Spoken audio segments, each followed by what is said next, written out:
सुधीर मुनगंटीवार यांचा नाव जाहीर होतात त्यांच्या बंगल्यासमोर गर्दी सुरू आहे, जल्लोष सुरू आहे। आपण बघू शकता कशा पद्धतीने इथं जल्लोष कार्यक्रम करण्यात येत आहे।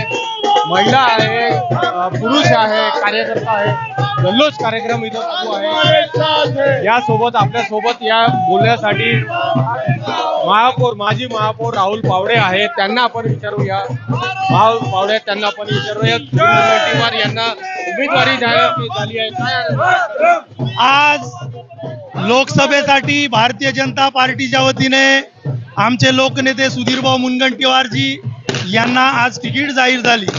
निश्चितपणे आपल्याला सर्वांना माहिती आहे की सुधीरभाऊ म्हणजे एक कार्याचा धडाका आणि त्याच अनुषंगाने भारतीय जनता पार्टीने विश्वास ठेवत आज सुधीरभाऊंना तिकीट जाहीर केली।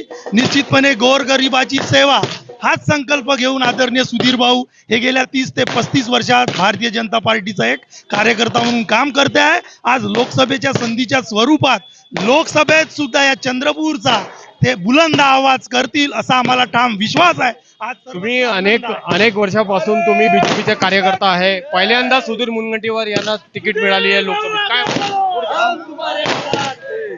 भारतीय जनता पार्टी की ओर से आदरणीय सुधीर भाऊ मुनगंटीवार इनको उम्मीदवारी जाहिर हुई है।